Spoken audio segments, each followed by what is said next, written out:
The following stories have been taken from the subreddits Hatman and Paranormal. Story 1. So I've been seeing a lot of Hatman posts recently on this subreddit, and I wanted to share an experience of mine that happened when I was about 5 or 6. I understand that what I'm about to write may paint my father in a bad light, but trust me, he's changed for the better, and my relationship with him is great. So we didn't call him the Hat Man. My father used to work as an overnight security guard for a company that harvests peanuts. I don't want to give the location of exactly where it's at, but it's in a pretty small rural town. He used to tell us stories about the land being bad. The area, according to him, where the peanut harvesting plant was at, used to be a Native American burial ground. My father claimed that he used to see this man from time to time. The man was dressed in all black and wore a black hat, so he called him the Man in Black. Whenever my mother had a problem disciplining me and my siblings, she would drive over to his job and tell him. He'd then proceed to spank us or give us a good tongue lashing. One day, though, I did something that really upset my mother. I wish I could remember what it was, but she proceeded to take me and my siblings over to my dad so that he could take care of the problem. Cell phones weren't really a common thing at this time, so it wasn't like my mum could call my dad and tell him over the phone what was going on while driving over there. We used to go to my dad's job for several other occasions, like bringing him food or just hanging out with him, so he wouldn't know the reason for us stopping by until we got there. We got to the peanut plant and my mum quickly proceeded to tell my dad what I did, and he became very angry at me. He took me out of the back seat of the vehicle and started to get after me for what I had done. Again, I really wish I could remember what it was for. But from what I do remember, he picked me up and faced me towards the dark field that was across the old country road. Standing there on the edge of the road was a man wearing a black trench coat and a black flat-brimmed hat. The peanut plant had these blue-tinted security lights, so while I couldn't make out the features of his face, I could see that it was rather pale with a blue hue to it. I started to cry and flail while my father continued to hold me up. "I'm going to take you over there if you don't get it together," my father told me. I continued to cry and struggle as I stared at the man in black. He just stood there, staring at me. "Do you want to go over there?" my father screamed. Through my sobs, I told him, "No, Daddy." He then proceeded to yell into the field toward the man in black's direction. "Do you want him?" I'll never forget this next part. The man in black answered back, "Yes, bring him here." It didn't sound like a yell, but it was loud enough to hear. At this point I was crying, "No, no, no," while still being held by my dad. I didn't want to go with the man in black, and I was really scared. My dad put me back in the vehicle where my siblings were sobbing as well. My brother asked me if I was going with the man in black. Apparently, he could see him too. We stayed huddled in a seat in hopes of concealing ourselves while my parents talked to each other. My mother got back into the vehicle a couple of minutes later, and we began to leave. As we were leaving, I gathered enough courage to look out of the window towards the dark field. The man in black was gone. There was only wilderness. That's pretty much it from that experience. Every time we had to drive by the peanut plant at night, my brother and I would always duck from the window and try to avoid looking outside in fear of seeing that man again. A couple of years ago, I asked my father about that night, and he claims he doesn't remember the incident at all. But he does remember seeing the man in black on different occasions. I'm glad that my brother still remembers, though. We talk about it from time to time, trying to speculate on what that man was. Story 2. So I'm new to this sub, and I've been wanting to share this encounter for a long time. I've just never found the right place until now. I've told family and friends, but I'm always met with a look of disbelief and amusement, as if I'm loony. This memory is the most vivid memory from my childhood, and I still remember how I felt physically and emotionally to this day, 2 decades later. I must have been around 6 or 7 years old, and at this time we lived in a 200-year-old cottage in the middle of some woods, in the middle of nowhere.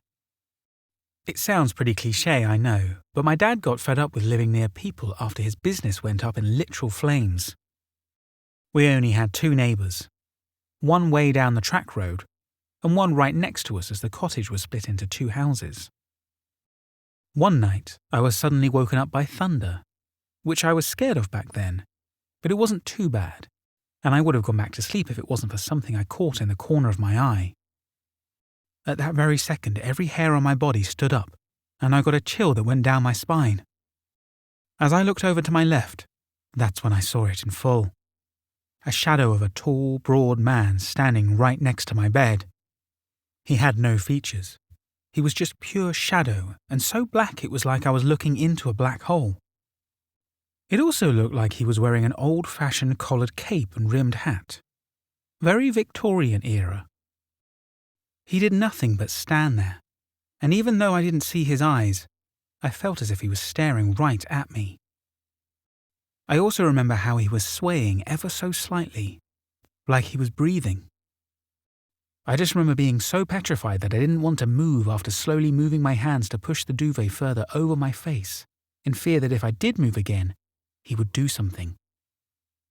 I don't know how long I lay there for trying not to look at him again, but eventually I got pins and needles in the heels of my feet from not moving them. People have often told me it was probably sleep paralysis, but I was wide awake, and I was able to move. I just didn't want to. I've also never experienced sleep paralysis before this night. Eventually I must have passed out from exhaustion, and the next thing I know it's morning, so I quickly sit up in my bed and look around my room feeling thankful that I'm alive. I hear my dad getting breakfast ready downstairs, and I'm about to climb out of bed when I suddenly hear a crinkling noise, like someone poking a plastic shopping bag. And sure enough, I had one full of mini toys under my desk. I look over at it, thinking it's probably just a mouse. Countryside problems. But as soon as I do, the handles of the bag shoot up, like someone's just grabbed them and pulled them up, almost lifting the whole bag. At that point, I leaped out of bed and ran downstairs, almost risking breaking my neck as I skipped over 2 steps at a time. And then I ran into my dad, whose first response was, "Are you all right? You look like you've just seen a ghost." Well, I saw something. I've never forgotten that night or that shadow. It's as if it left an imprint on me. And I've told a few people about it, but no one believes me. A few years ago, I even Googled it, and lo and behold, apparently I'm not the only one who's had this visit from this phenomenon called the Hat Man. I also read that for some people it appears to families going through distressing times, such as when families are split apart. And sure enough, my parents were recently divorced. He also apparently appears a year or 2 before something bad happens, and a few years later, my dad suddenly passed away. It's odd because I always believed that shadow did something to me, and I don't want to sound cheesy and say a curse, but I've never been able to escape that bad feeling. I also get the feeling he'll visit me again someday. I mean, reading all of this back, it's no wonder people look at me like I'm crazy. But I just want to know if anyone else has had this encounter or something similar. Story 3. At my boyfriend's house, before I started staying the night, his mum had warned me about odd happenings around the house. She's been followed by a ghost since she was a child, and they believe her grandmother is still around as well. But occasionally, when things in life weren't going too well, she would see the Hat Man. Now, I'd never heard of this before, but being interested in the paranormal, I knew I had to look into it more, but didn't know when I'd find the time. I've always been in tune with vibes and used to see shadows when I was little, and according to my parents, even channeled somebody when I was 2. I figured this was just one of those things people talked about, but I'd never really experienced because I hadn't seen anything since I was 6 years old. So I started staying the night at his house when I turned 18, having a little more freedom and all. His mum wasn't home, and his dad was staying in a hotel as they were having severe marital issues. One night around midnight, we're downstairs sitting on the couch together, eating pizza and watching The Office. The couch we're sitting on is facing his front window, about 30-ish feet between us and it. Outside his window, against it, are lots of thick bushes cut down to about 2.5 feet tall, but thick enough to cover a span of 5 feet from the house. I'm cuddled up to him, and he's zoned out watching the show, and something catches my eye out of the window to my left. I figured it was my boyfriend's cat, as he likes to slip out when the dogs get let out. After looking to my left, I looked straight ahead and saw something in the bushes. It looked like the shadow of a man, maybe 6.5 feet tall. There weren't distinct features like eyes or clothes, just a shadow and maybe a vague outline of a jacket. But most definitely, a hat. The hat is what stood out to me. I couldn't even have mistaken this for a tree or trick of my eyes. It was distinct. He was standing in the thick bushes, barely a foot from the window, unmoving. I was frozen in fear and kept watching as it didn't move. At one point I squinted and even leaned a bit closer, but he remained unmoved. If this had been a person, he would have had to have been able to levitate. The cats can't even get into the bushes that deep. After a few moments, I finally gathered the courage to ask my boyfriend if he was seeing what I was seeing. And the moment I looked at my boyfriend for reassurance and looked back at the window, it was gone. My boyfriend didn't see anything. He laughed and brushed it off, but I was terrified the following weeks and still refused to go downstairs at night by myself. About a week ago, I believe I confirmed what I saw. My boyfriend had gone to work for the day, and I decided to hang around his house as it's much less chaotic than my own. Of course, without him there, I get bored, and went to chat with his mum. Finally, I told her what I saw months ago, and it wasn't until I'd gotten to the part about him being in the bushes that she seemed really startled. She told me about him, but she had never told me that much detail, and told me she believes I actually saw him. Apparently, that's one of the 2 places she's seen him, but luckily, he's always outside of the house, and never seen from the upstairs windows. Story 4. Let me preface this by saying that this wasn't actually my first paranormal experience. Also, for clarity's sake, I'm an only child. I remember when I was somewhere between ages 8 and 10, there were 2 separate occasions when I was downstairs in my family's apartment, by myself, late at night to get a drink of water, when a table fan we had at the time turned itself on full blast for no reason, with no one nearby who could have turned it on. Startled, I turned it off and went back upstairs, a little shaken but no worse for wear, and nothing else happened. Those were my first obvious experiences. Looking back, I'd had a few other experiences, but just stuff for having a gut feeling dislike for certain people, who years later, when I was old enough to understand, I found out were pretty awful people. Reoccurring dreams, nightmares, that kind of stuff. Then we moved into the house. It was late May. I was 10. I'd turn 11 in December. It was a nice house, much bigger than our apartment, with property and a barn. Room enough for us and all our farm animals. It was an uneventful summer that fall. I went to school, church with my mum, normal stuff. I turned 11 in December. I also hit puberty a couple of weeks later. I only include this because it's been noted time and again that the onset of puberty can exacerbate gifts, as well as the prevalence of paranormal occurrences. At the beginning of January, my dad died very suddenly. I'm not going to go into great detail. He collapsed and was rushed to the hospital on Saturday, and was pronounced dead on Sunday. The next year or so was fraught with grief, turmoil, and depression. My mother drew away from me, sinking into her own depression. I struggled with school. All the things one would expect from such a sudden loss. I also started questioning religion. Up to that point, I'd been a normal, happy Christian girl. Now I started to question how a God that is supposed to be so loving and caring could let such a monstrous thing happen. Eventually, I turned to Satanism, but not true hedonistic, anarchistic Satanism. I practice it like people see in the movies, with sacrifices. Now, being a 12-year-old animal-loving girl, I couldn't bring myself to kill. So, I did the next best thing, in my adolescent thinking. I cut off chunks of my own hair and burnt them. I also started cutting myself and burning the blood. As an adult, who now falls somewhere between the line of pagan and Wiccan, I realized with hindsight what a terribly stupid and powerful thing this was to do. But as a preteen, I just thought I was being cool. Not long after I started practicing my own brand of Satanism, stuff started to happen. At first it was little stuff, like occasionally hearing whispering voices outside my windows at night. This eventually evolved into not being able to be outside at night without feeling like something was right behind or beside me, about to grab me. I couldn't go out to the barn after dark without having to run at full sprint, slam my back against the side while I opened the small door, and reached inside blindly to turn the lights on. I just knew that if I didn't have my back against something, I'd be grabbed. I don't know how I knew, but I did. I also couldn't shower after dark without feeling like something was watching me from the window. This eventually got to the point where it felt like something was standing behind me in the shower. I'd hear whispering inside the house at night once in a while. I'd occasionally see multiple sets of tiny little red eyes watching me from the bushes across the lawn from my window. They would even blink. One night, I had my curtains open and I was burning candles on a bookshelf while I talked with my boyfriend at the time on the phone.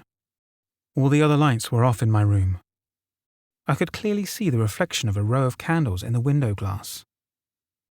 I was lost in conversation with my boyfriend when I glanced out the window and saw, several inches above the row of candle reflections, two perfectly round balls of flame, like two eyes looking in from the outside. Needless to say, I screamed and fled my room. My boyfriend was pretty confused, even after I explained to him what I'd seen. When I went back in my room to investigate, the flaming eyes were gone. Now, the house we lived in was old enough to have a very deep foundation, so to have been looking in my window at that height, whatever it was had to have been about 7 foot tall. Somewhere in amongst all this happening, I also started occasionally dreaming, even daydreaming, about a dead little blonde girl in the attic crawlspace. I climbed up there, and no trace of anything but rat droppings could be found. One night, I woke up in the middle of the night, and there was all kinds of crazy glow-in-the-dark scribblings all over the wall beside my bed. I wished I'd given myself a chance to see if I could read what it said, but I was so freaked out I slept the rest of the night with the lights on. By the next night, the glow-in-the-dark stuff was gone. During this period of 3 years, my mother's behaviour had been changing some too. She was distant and very critical of me. She was slowly getting more and more mean towards our farm animals, even getting to the point of screaming at them for no reason and hitting them on a few occasions. Very out of character for her. I was getting rather frequent bouts of sleep paralysis during this whole time too. Not seeing things, just waking up paralysed. And the only thing I could do to get rid of it was calm myself enough to doze back off and wake up properly.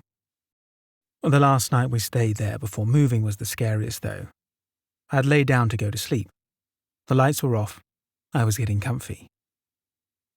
I heard some footsteps in the hallway, but figured it was my mum getting up to get a drink or something. I even called out softly, but got no answer, and figured that she was just sleepy and didn't feel like answering. A little while later I heard my door, which I left open a bit, creak open some more, but figured it was one of my cats coming in to share my bed. I even heard some shuffling around the floor like one of the cats, but no cat jumped on my bed. So I figured I'd roll over and turn the light on to see which kitty it was and invite them for some cuddles.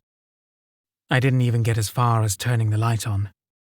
Standing in front of my closet doors, a mere 4 to 5 feet away from me, was a shadow person. I've done my research since then, and it was the Hat Man. But I had no idea at the time what this thing was. All I knew was I was intensely afraid of it, more afraid than I'd ever been in my life. I flew off my bed and out of my room into my mum's room across the hall. I don't even think my feet touched the ground. Apparently she had been fast asleep since she'd laid down, so there was no way the footsteps in the hall from earlier could have been her. We went into my room, turning the lights on as we went, but there was nothing there anymore. I did end up sleeping in her bed with her for the rest of the night. I found out from her that night that when we first moved into that house, she got such a negative feeling from it that before she would even finish moving our stuff in, she got several ladies from her church to come and pray and bless each room. I also found out that she had the feeling of being watched from her bedroom doorway at night for months before my dad had died. To this day, my mother and I believe that if we'd never moved there, he'd probably still be with us. I never went back to that house, and I never planned to.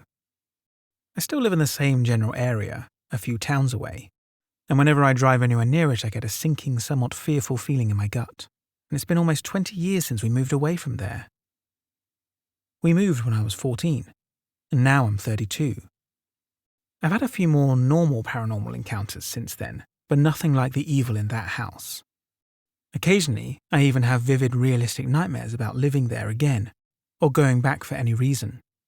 The last time I had one of my nightmares about that house was as recently as 2 years ago.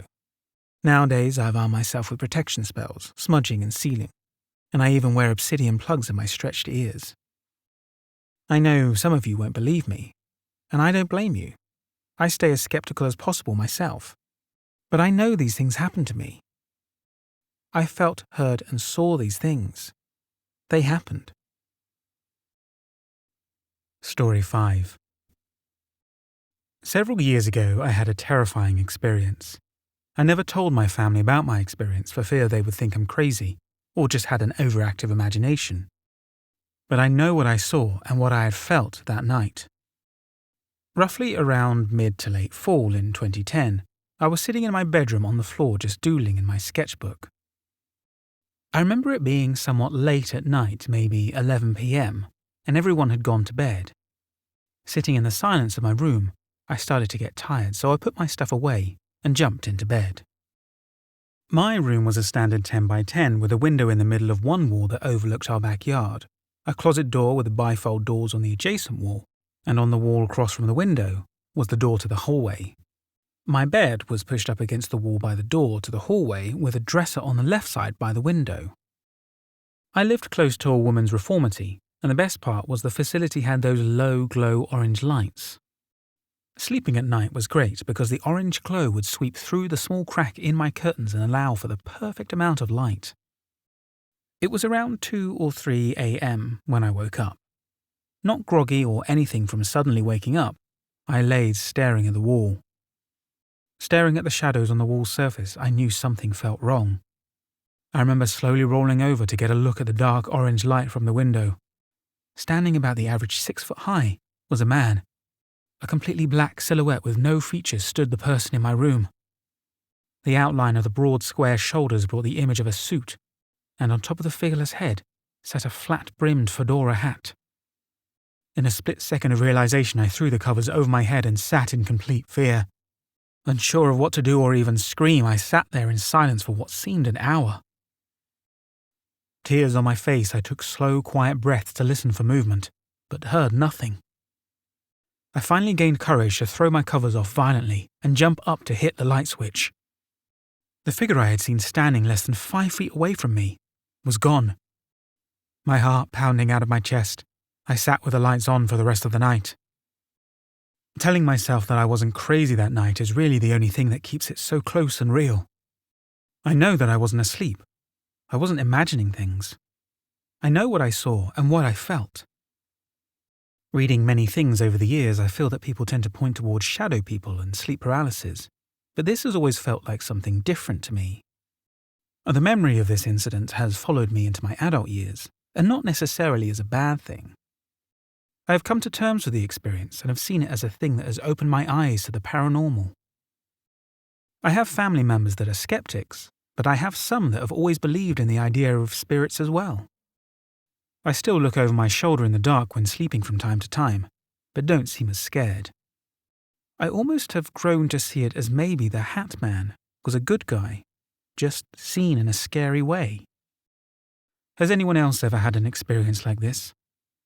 I always have a feeling that something is there lingering around, but haven't sought out to try any sort of communication. Story 6. It all started a couple of months ago. Me and my friends used a Ouija board, and after that, weird stuff started happening. Things moved, and doors slammed. I would occasionally see shadows in the corner of my eye, but nothing too weird. Then it did get weird. My name was being called, and I was being grabbed and pushed by something I couldn't see. It got so bad that I had to stay over my friend's house. Let's call him Jay. Jay said when I was sleeping, he saw a man in a trench coat with a hat watching me sleep. And then he vanished. I got chills at this point. I went home later that day, and I got done cleaning the bathroom. And I went downstairs and I saw through the banister a man in a trench coat with a black hat. I couldn't see his face. I don't know. I've always been able to see and hear and feel things a lot like that. My family has said that my great-grandfather used to wear a trench coat and hat. They said it could be him. But I don't know. Since a lot of other people have said they have seen it, I don't think it is my grandpa. I think it may be a demon. So here's what happened with the Ouija board. It was a dark Friday night in August. I was with my friends and we were playing poker. My friend, let's call him C, said he wanted to show us something in his room. We were at his house. We walked into his room to see a Ouija board with candles around it. I wanted to play, but my other friend, let's call her M, told us that we shouldn't, and we should just go home for the night. Everybody else pressured her into doing it. C shut the lights off and lit the candles. 5 of us huddled around the Ouija board and put our hands on the planchette. So we asked if anybody was there, and it spelled out yes. It said its name was James. My other friend, Kay, burst into tears, and later she told us that it was her late brother who had died in a car crash near the house. We immediately said goodbye and tried to console her. She jumped up and pointed at his closet and said that she heard a noise from inside there. She ran out the room, and we weren't that far behind her. It was hard to sleep that night. M called me at 1 a.m. and said that she saw a man with a trench coat and a hat. I finally fell asleep, but later ended up having sleep paralysis. I was on my side and could only see my closet and door. That was next to my parents' room. I saw a shadow peek around the corner, and it moved from one side of the doorway to the other side of it, and was still watching me. I closed my eyes and tried to get out of it. When I opened my eyes, it was gone and I could move. That's the Ouija board story. Story 7. It happened when I was a kid, probably around 9 or 10 years old. I was having a sleepover in my cousin's house, along with my brother too. I can't quite remember what time it happened, but it was still dark, and everyone was still sleeping.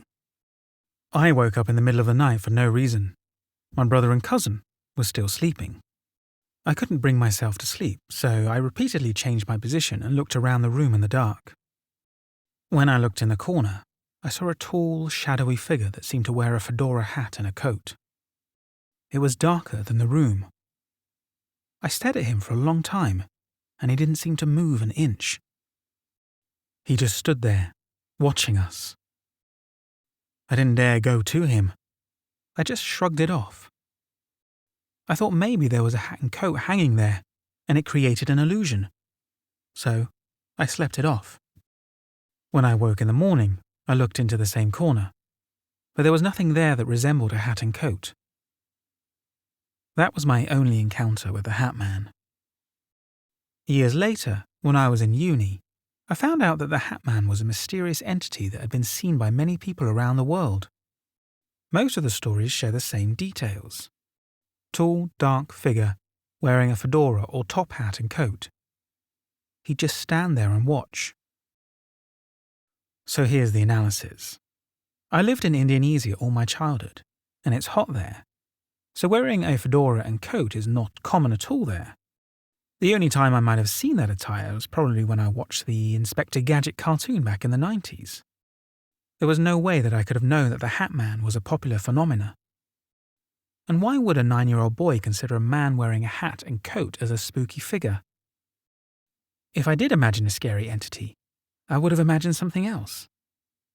There are tons of local ghost figures and urban legends in my country, with none of them typically wearing some fancy hat and coat. I don't know. I just think it's strange. Thank you for watching and/or listening to this video. If you enjoyed it, please go ahead and hit the like button. If you like my narration, please subscribe to my channel. Don't forget to hit the notification bell. I'm trying to produce a lot more content for you guys during this current situation that we're all in. I do hope you're enjoying it. If there are any stories about particular entities or cryptids, monsters, anything at all that you think I could make a good video out of, please let me know in the comment section below. Also, feel free to comment what you thought of these stories. and whether or not you think they were true. Thanks again for watching.